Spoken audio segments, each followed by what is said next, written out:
exactly, 100%. Thanks, Jack. Well, listen, good morning, everybody. Frank, Jay, and Nicholas, who's behind the scenes from a whole technology point of view. Thanks to everybody. And to those who have joined us, I'm assuming very much that you and your families are keeping yourself sound and safe. So I'm on the hot seat. I guess I'm on the hot seat at this particular point, but I found myself there in my 45 years on the hot seat a number of times. So Frank, blast away. Yeah, no problem, Jack. We want to talk, talk a little bit about, the various different things that we mentioned, maybe in the introduction to the email, which talks about, what the silver lining is, and during this pandemic, and delve into a little bit about some experience you had with realtors over the years and some of the traits that, that they've exhibited in some of the toughest times I'm sure you've seen over the years. So, but maybe you can give us a little bit of reminder of how you found your way to the real estate industry, Jack. Oh, all right, great, Frank. Thanks very much. My career started off in the Neanderthal days of data processing and the computer world. I started off in the 1970s. I found out very quickly I was training people in the data processing world. And contrary to my lack of knowledge today, remember, I knew how to drive the horse and buggy, but I may not know how to drive the car by computer standards. So following a 9-year management training career in the industry, I simply became burned out, needed a career overhaul. I had family members in the sales profession, a childhood friend who was in real estate, and further recognizing that I enjoyed training and teaching, I thought, what better profession than the real estate profession? As a salesperson, I believed and I was committed that my responsibility was to educate and guide clients to an eventful conclusion. Hence, if I can deem the degree of success I had, it was because I educated people. I gave them knowledge and the opportunity to make a decision. So that's really how I ended up in the particular business. I became burned out, needed a career change. That's great.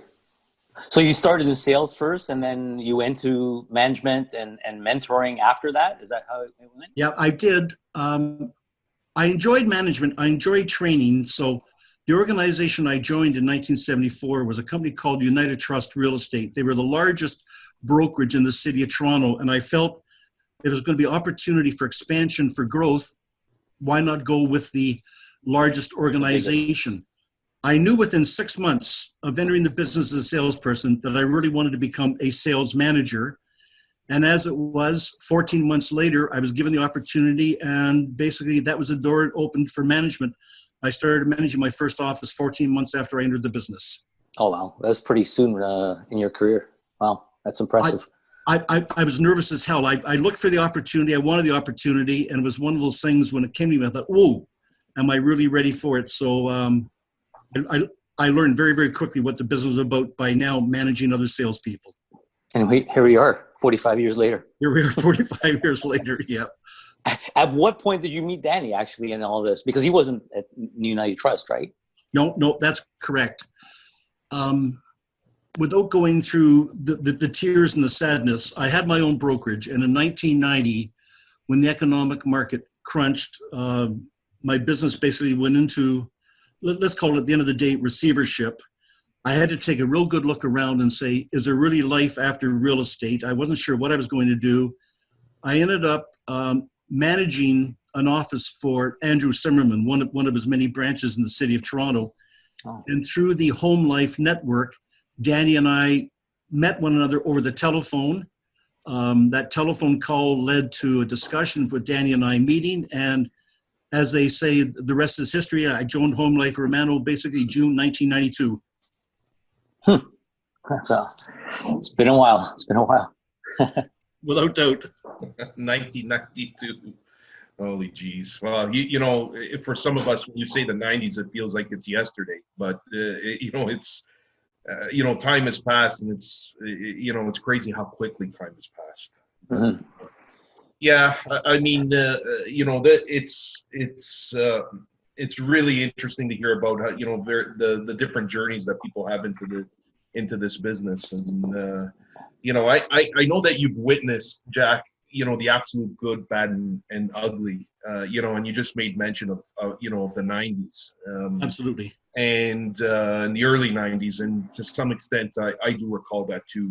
I mean, obviously there was tension, you could see it in my dad, but more tension than usual anyway. So, maybe you could touch on some of the examples, other historic events that ultimately have changed the way that we look, the way that we conduct and look at our business. Yeah, it'd be really curious to hear about that. Okay, sure. And Frank, I like your wording. Since 1974, I have seen the good, the bad, and the ugly. There's absolutely no question about that. I've seen all three elements. So the interesting thing is when I joined the business in November 1974, I entered at a time where interest rates went basically from 8.5% to 13% in 1975. So I entered a business, the profession, when the business was in a bit of a transition. People were really becoming concerned, interest rates going from 9 to 13%. So that was basically in 1974 and 1975. And the one thing I learned very quickly in the business, it was the first time that I'd ever seen the real difference between a positive and negative attitude on behalf of the salespersons. Those who moaned and groaned did not do well. Those who adapted, they certainly continued to sell. They adjusted to the rise of rates from 9 to 13%. So if everybody wants to bear me out for a couple minutes, 1981, interest rates skyrocketed, hold your breath everybody, to 21%. From what level, Jack? I'm sorry? From what level? Were they at 9 or 10 at that point? They were basically hovering around the 11, 12%. I see. Yeah. Since that period. So more than double. More than double. They skyrocketed 21%. And what was happening, and boy, I hope we never see this again, homeowners were walking into the finance institution, I am not exaggerating, handing their keys over to the mortgage company. A, the values had dropped well below what they had paid for and there was no recovery for them. Or B, if they were sort of satisfied to stay where they were now looking to renew interest rates at 21%. So that created one hell of a chaos in the business. Sure. Going through 1985, our profession went through a complete revamping regarding commission rates. Now, for those of you who have come in the business sub 1985, which is probably the majority of people watching here today, it's hard to believe, but once upon a time, we had fixed commission interest at 6%. Talk about the good old days. And simply what had happened is we in the industry had to adjust from a basic 6% listing to now flexible commission to know where we are today. 86 to 89, prices escalated significantly. And we've all heard the expression called, did the bubble burst? Well, it sure as hell burst in 1990. The North American, somewhat European economies collapsed. Property values were plunging. People were frightened. They did not know if they had a job tomorrow. I lost my business. As a broker of record, I was sued. I suffered emotionally, financially. My career was in question. I had a choice of doing one of two things, burying my head in the sand, and believe me, I really wanted to bury my head in the sand and let people sort of walk all over me. It was the most challenging time in my life. For over 1 year, there was never a good day. They were all bad. It was just that some days were not as bad as the others. I asked myself, was there life after real estate? I had to pick myself up, regroup, and face the challenges head on. The most important thing to me was I had a commitment to family. 1994, I'll be toning down in a second. So these are the hills and valleys. These are the roller coaster rides we saw in the business. 1994 to 1995. It took approximately 4 to 5 years for the market to rebound from the economic crunch of 1990. Mm-hmm. Summer of 1995, probably one of the most significant business model transformations. Prior to this date, and the majority of you won't really understand this, but bear me out, prior to this date, all salespersons legally represented the seller. We had a listing salesperson and we had a sub-agent who worked with the buyer, but we all worked for the seller. In the summer of 95, buyer representation as we know it today was mandated. Once again, we had to adjust to the new norm at that time. We had to adjust to the complexities of the new real estate business model. Now, heading home, I think we all know where we were September 11th, 2001. New York City, World Trade Center terrorist attack, confusion, fear, hate, anger, uncertainty. There was no clear sense of direction as to where the civilized world was heading. 2008 and 9, some of you remember this, we went into sort of a year and a half, 2-year recession. And the majority of you today, what happened in 2016? Unprecedented escalating market leading to the collapse of prices in May of 2017. The majority of you witnessed this. Yeah, I'm sure we all do. Yep. Yeah. So throughout my career and those that preceded me, and I'll guarantee you those that will follow, there are going to be the hills and valleys. There are going to be the roller coaster rides. Here we are now, 2020, the coronavirus, another significant market change. So Frank, thanks for asking me that question. But what it really comes down to is the people who succeed in any endeavor are those who are able to adjust, to adapt. The people who moan and groan, they'll go by the wayside. You have to maintain the best you can, the most positive attitude to pull yourself out of the quandrum that we're in at this point. So Frank, thanks for asking me at least to sort of step back. And I really had to tax my memory trying to remember what has gone on in my 45 years in the business. So thank you for that.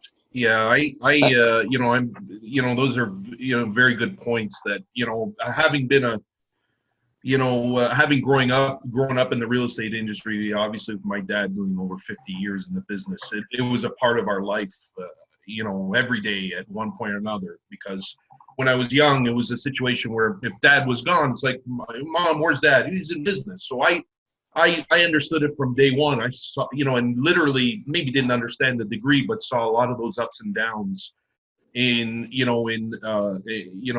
the years. But I remember Danny mentioning, some of the eras that, where the signs would change color. So the for sale sign was out there so long that, it got discolored. It would change color. It discolored, which, I think ultimately the bottom line is that, tough times, and I've heard you say this in the past, tough times don't last, tough people do. And we're still here. We're going to get through this. We just got to keep together as a community and continue to communicate and move forward. Correct me if I'm wrong. No, absolutely right.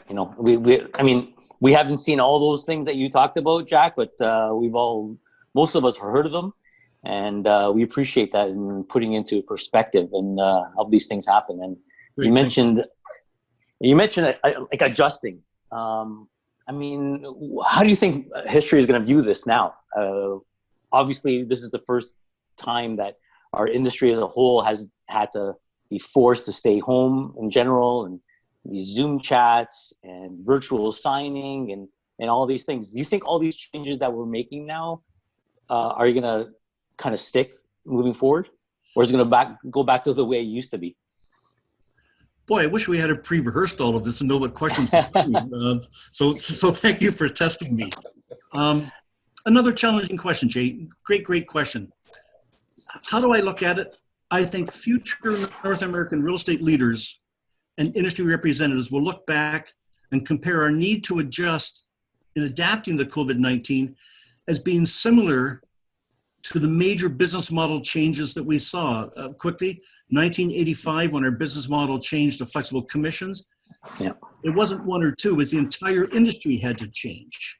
Upon the introduction of buyer representation, again, the entire industry had to change. Going forward, the coronavirus has set mankind on its heels.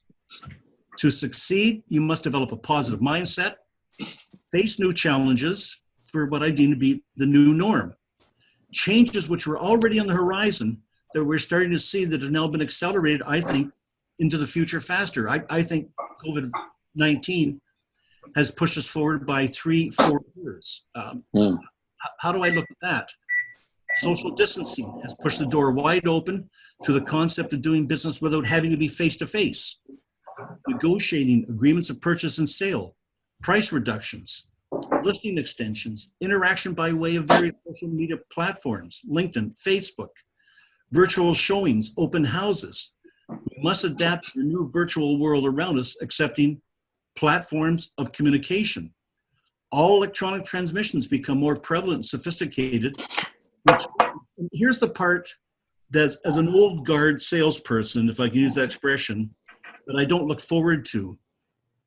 The skill set, the training that we developed in this industry to conduct positive and emotionally charged face-to-face dialogue and interaction, I believe is going to deteriorate by way of now virtual communication.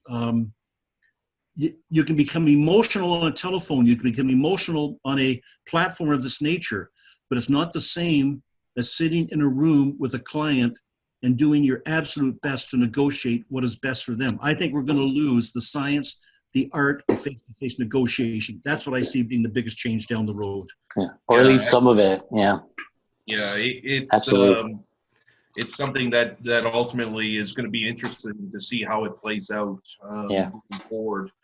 You talk about some of those traits, Jack, and the traits that may that realtors may have to evolve and improve in their skill set moving forward. But maybe you can touch of all the hundreds and if not thousands of realtors you've come across over the years. Both from average, the everyday average realtor to the most high level income producer. I mean, really, can you touch a little bit on the traits that those those individuals exhibited in their everyday business, and have they really changed over time? Like, I mean, or are things the same? Like, I mean, back in in the 70s, 70s and 80s, did the high earner, or did the guy who achieved, or the filter that achieved what they were looking to do, did they really have the same traits going forward? And when you compare it to today's high achiever? Yes. If I look over the 45 years, and I could even go back prior to I came into business, the most important thing to recognize is that success is defined by the person, not what others expect. Whether your ambitions are $40,000 a year, $250,000 a year, everybody's goal is their personal goal. Oxford Dictionary, I had a feeling you were going to be asking about the question success, so I did a little something. I sort of Googled in, Oxford Dictionary defines success as an accomplishment of a name, plainly and simply. So the most important factor in achieving success, which all of these individuals have done over the years, they have always had a plan. And not just a plan that they wake up tomorrow morning, what do I plan on doing today? It's a plan which identifies how and where the person is going and what's their destination to reach the goal. That's the most important factor, is to have something in writing that you are following and you're accountable for. The second most important factor leading to success is that not only do you understand what it takes to reach your goal, but you must do what is necessary. In our profession, far too many people, and I'll deem them to be unsuccessful, do what they like to do, and doing what you like to do is not necessarily what's going to generate results. Most of you, if you attended my training programs, you've always often heard me say that you must learn to be comfortable with feeling uncomfortable. If I can draw a couple little analogies, and I'm sorry to drag this on, but to try and bring it home, accomplished athletes, entertainers, business persons who are successful have all set up disciplined plans to consistently practice and hone their skills. Athletes will fumble and falter.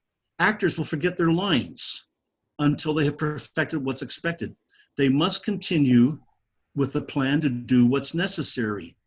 If you've ever, and I'm sure all of us have at some point, if you've ever heard wealthy people ever be interviewed, there's absolutely no question they have no problem in admitting the fact that they have failed from time to time. The mega wealthy, the celebrities, they recognize that failure is an opportunity to reset their plan and to begin again more intelligently. So at the end of the day, the key thing is a plan is necessary. And I'm going to go off on a limb here. I'm not meaning to insult anyone who's really listening, but the majority of people in our profession are delirious. And I say that genuinely. They wake up in the morning and think, gee, what am I going to do today? I think I'll go to the office. Maybe I'll knock on some doors. Maybe I'll make some phone calls. Their day is not planned. And when your day is not planned, you allow what I refer to as the thieves of time to play interference with your day, distractions and interruptions. So without looking at trend statistics, which basically show us that the average salesperson makes 3 sales a year in our profession. Now we're talking the Toronto Real Estate Board with some 56,000 licenses. So when I use the terminology delirious, we know factually the vast majority of people in our profession have no comprehension what it is to be a business person. To be successful, and I'll close off this point, to be successful, you have to have a business mind first. Now your business mind says, what profession am I in? Gee, I chose the real estate profession. So you must be a business person first. So thanks for that question. I really appreciate the opportunity to sort of express my personal feelings about our industry. Yeah, Jack, if I may, Jay, just really briefly, I can tell you that, over my, I guess I've been doing this for a few years too. And, ultimately, I can only look at myself at this point, because I haven't trained or educated, realtors over the years like Jack has, but I can only speak for myself. I can tell you that when I had years where there was, I had no definitive plan, no action plan, no clear understanding. I just couldn't hold myself. It was very difficult to hold myself accountable to my own business. It was, I find that when, Jason and I would get together and say, okay, let's go down this road. This is the plan. Don't waver from it. That's when we had our most success. We could turn around, analyze what worked for us, what didn't work. So just to your point, no doubt, it's imperative to have an action plan and a blueprint in place. Yeah, and the measurement of success, Jack, I'm sure you'll agree that it's not necessarily who made the most money or if you made the most money, but you achieved your goal. I mean, at the end of the day, you made a plan, you achieved the goal, and you have that sense, that feeling of success. Because, in this business, flying by the seat of your pants, it's like a lottery. You'll make it, you'll lose it, but you haven't really achieved that success unless you design something and follow through with it. Would you agree that? What do you guys think? I mean, that to me, that's and what you guys were saying. I'm just summing it up in a nutshell. It just seems like when you make a plan and you succeed, that's a true feeling of success at the end of the day, right? Yeah, absolutely. Well, if I may, here's another really simplistic example. Years ago, while with HomeLife Romano, I had a fellow who had an early retirement, retired at 54, 55. His ambition was he wanted to have a place in Florida. So he retired early, bought a condo in Florida. He and his wife wanted to spend 6 months in Florida and the balance, of course, here in Toronto. You know what his objective was? He wanted to make no less than 4 sales a year. If he made 5, 6 sales, he was ecstatic.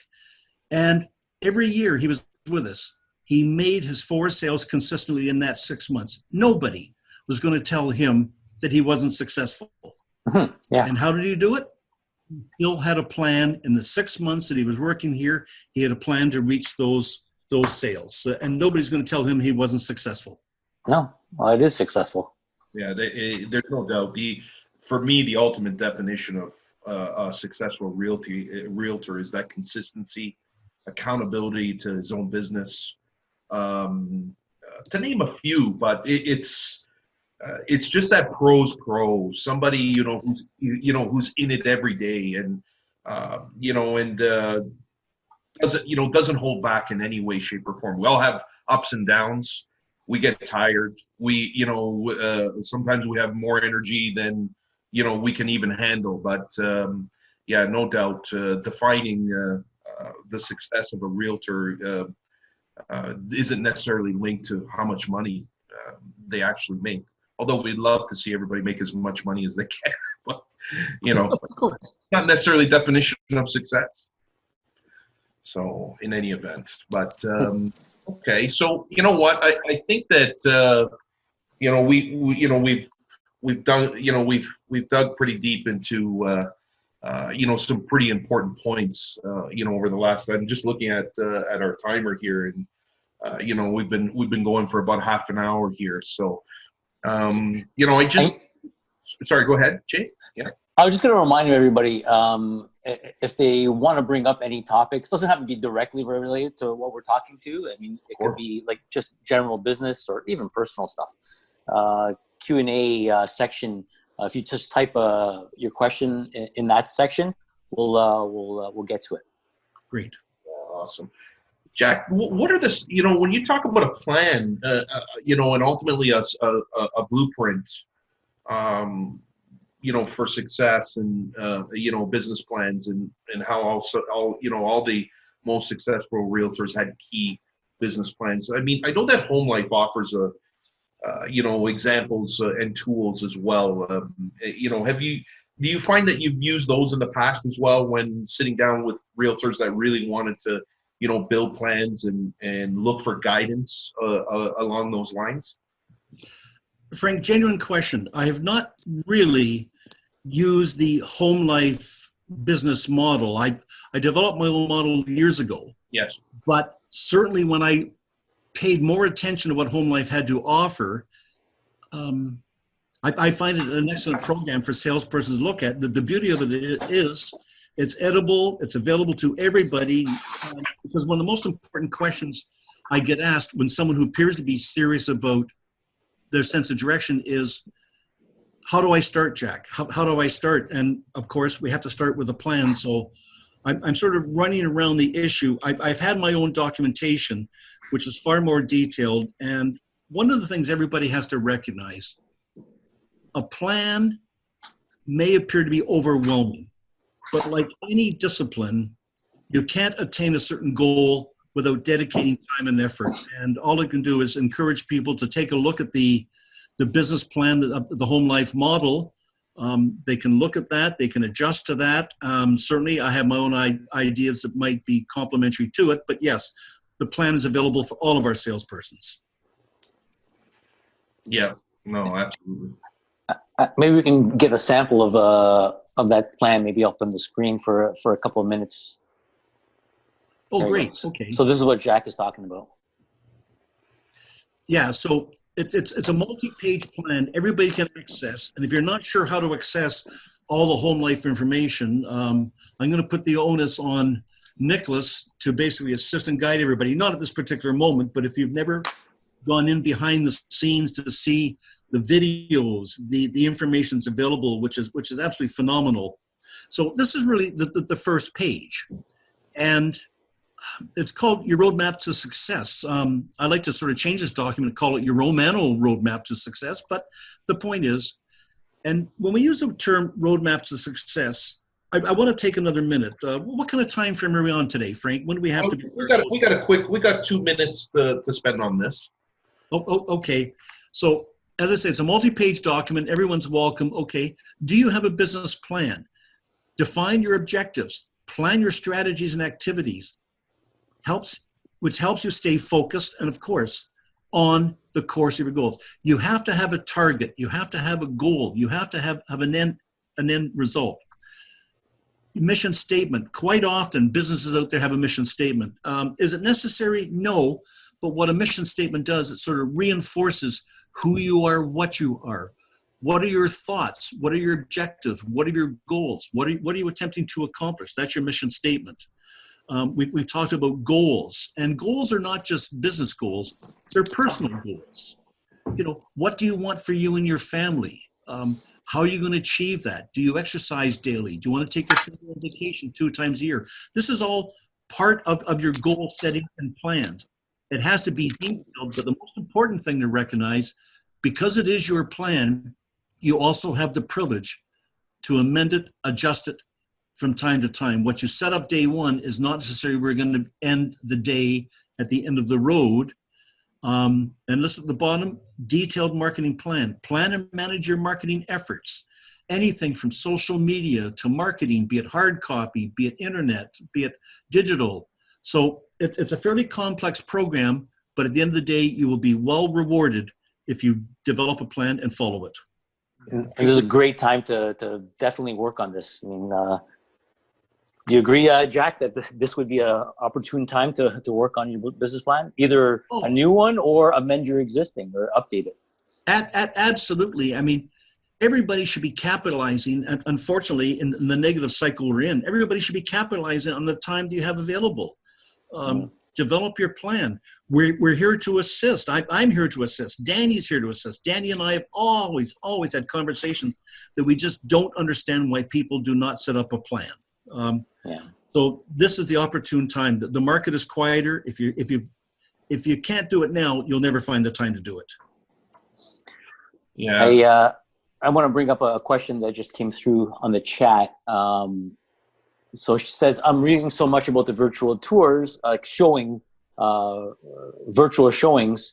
Can we give some insight on this? So, yeah, I mean, I can start. I've seen a few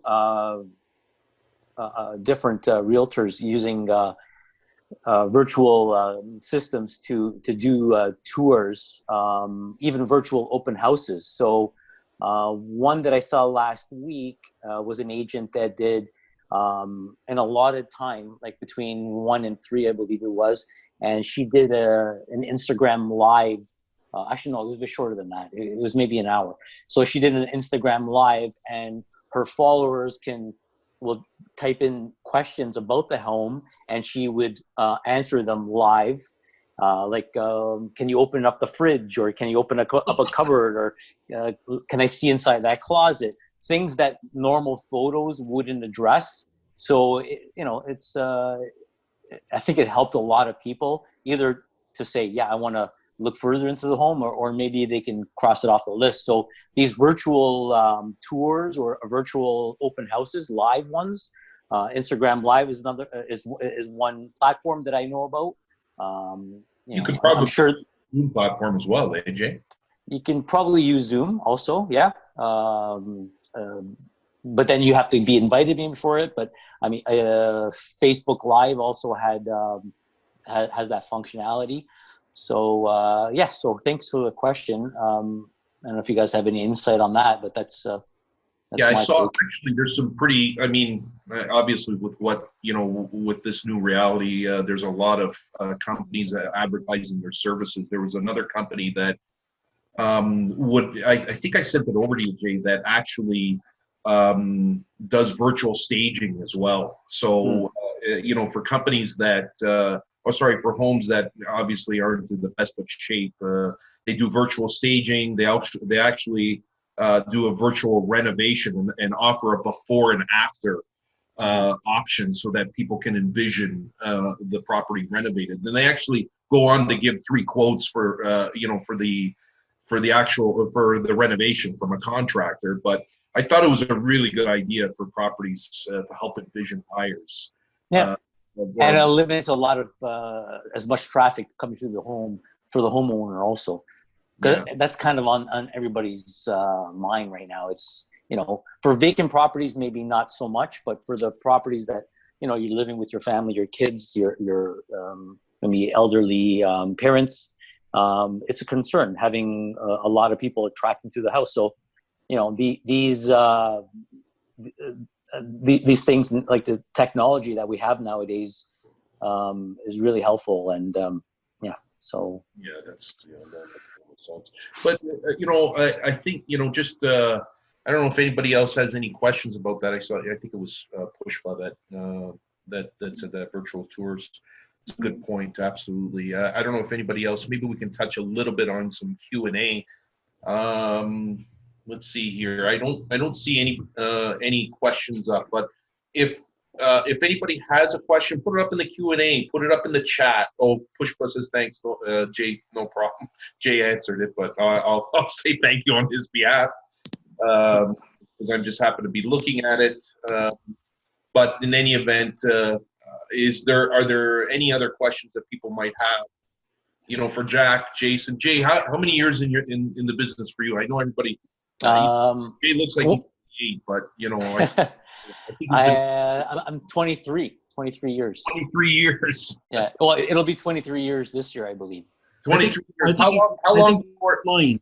I think he's lying. There's no gray hair on his head. How long before you get the Trev membership fee exempt? Not too far off. I think I'm about halfway there. Yeah, absolutely. I don't know, Jack. Frank, if I may, while we're waiting for questions to come in, what I like to see everybody do is to not only survive what we have today, but go beyond surviving. Look at yourself and say you want to thrive. All right. If I may, I've got 3 or 4. I've got probably a 20-point list program about how to keep yourself busy these days. Frank, do you mind if I go ahead and share some thoughts as to how to keep yourself active, how to keep yourself busy these days? Do we have time?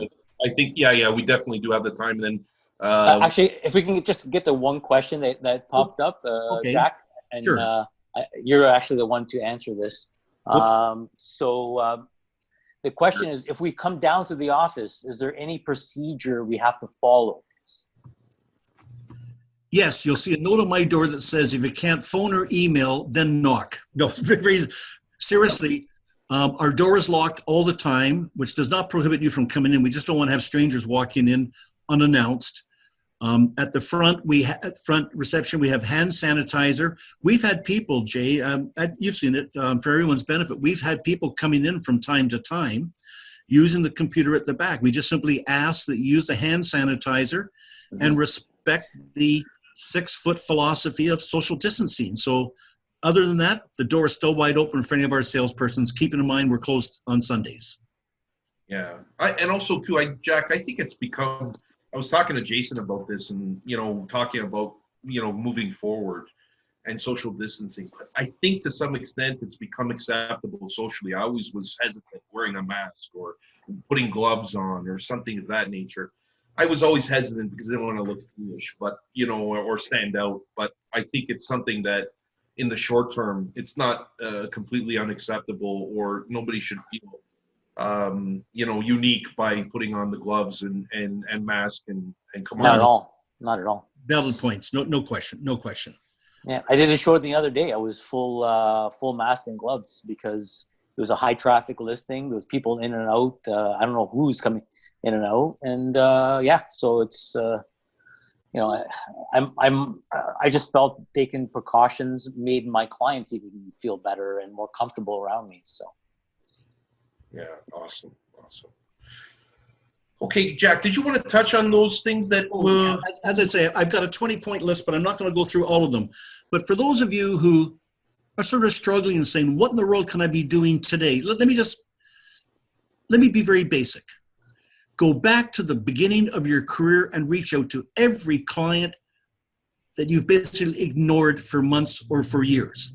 Pick up the phone, apologize for not staying in touch. Ask how they're handling today's crisis. You've got everything to gain and absolutely nothing to lose. You might feel embarrassed picking up the phone and calling somebody you haven't talked to for 2-3 years. What's the worst that can happen? You've got everything to gain, so get back in touch with your clients. Number 2, source out potential tenants. I know some of you don't necessarily like working with tenants, and you may have shoved them aside when you were sort of busier working on sales. Reconnect with those that you dropped pre-COVID-19. Commissions generated from leases will greatly assist over the short term. You lease that property today, they take occupancy 10 days from now, you've got your commission. It's time to really take a good look at who you are. Brand and market yourself to sales. Now, here's something that I'm an advocate of, and nobody does it. Establish your brand outside of the GTA. Try to communicate, be it email, I don't care how. Communicate with salespersons outside the GTA in areas that you are not active. Look for referral business. Go beyond GTA. Look in the province of Ontario. Go across Canada. My God, if you want to tax your imagination, try and contact every brokerage across Canada. Now, what's that going to do for you? We know the standard referral fee is 25%. I'm going to be quite honest. I'll never ask anybody to do something I wouldn't do. If I was out there today with my salesperson's hat on, I'd be communicating however I can electronically across Canada to every salesperson. I would be offering a 50% referral fee for any listings that are sent to me. I'd be happy to pay 35, 40, 45 if I had to pay 50% for a buyer. You're not giving anything up. You're getting business you would not normally have in the first place. So contact salespeople across the country. Identify your services in Toronto. Point 4, master the digital side of your business. Your database is likely in dire need of purging or reorganization. If you don't have a database, now is the time to create one. Point 5, and I'll close off at this point, master your video and virtual tours. During this period, I cannot believe how busy I have been. And people saying, my God, Jack, how can you be busy during this period? Because I'm doing my absolute damnedest to learn more about video, virtual tours. You can no longer you can no longer afford to dabble in video. You must take the step and learn. Research top video apps and programs, BombBomb, Loom, pick one to master. Take online classes, tutorials, learn how to shoot videos properly from your phone or camera, learn proper lighting, backdrops. There's so much that you can do today to help yourself in going forward tomorrow. I've got a list of 20 points, but I didn't want to cover all of them, but you can keep yourself busy if you choose to. Well, Jack, if I may too, in the short term, absolutely. I think you can also add into that list the opportunity to work with mortgage brokers. I mean, right now, mortgage brokers, we have Joe in the office, we have other options as well, but I mean, there's so many people looking to refinance, take advantage of some of the refinance, look to buy. The list goes on, and the income opportunities associated with the referrals on the mortgages are a tremendous source of income right now. If people want to take advantage of it, that's for sure. I think we have a couple of questions here. Let's see, open in the Q&A here. 1 second. I'll read one of them while you check the other. So the question is, Jack, as we talked the other day, finance is key. Don't leave appraisal to the last minute. Talk to brokers, lenders, etc. If it's done last minute and there's a shortfall, it could be a disaster. It's a good point. Jack, do you have any insight on that?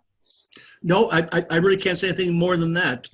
As a listing salesperson, your role is to stay on top of that cooperating salesperson. You are there for your clients. Stay on top. Stay on top.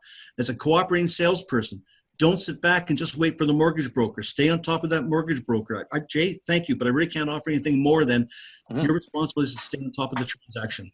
That's a good point. Thanks, Larry. Yeah, Tam has a question. One client asked me to list a house for now.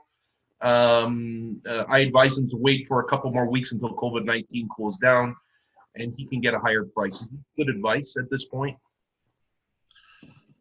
I'm not sure, with all due respect, I'm not sure what crystal ball Tam is looking at, because if someone asked me where price is going 2-3 weeks from now, I don't have the answer for that. It's a real tough question. We haven't faced this type of problem worldwide. There's no doubt in my mind, as Frank brought up at the very beginning of the program, statistics have shown that sales are down substantially. If there's one thing, Tam, that I could take away with this, you better believe anybody looking to buy a property today is serious about buying. Absolutely. Your tire kickers, they're going to wait. So it might be a good time to put the property on the market, because anyone who comes through, they're going to be damn serious about buying today. Yeah, inventory. They just just touching on the numbers that came out today.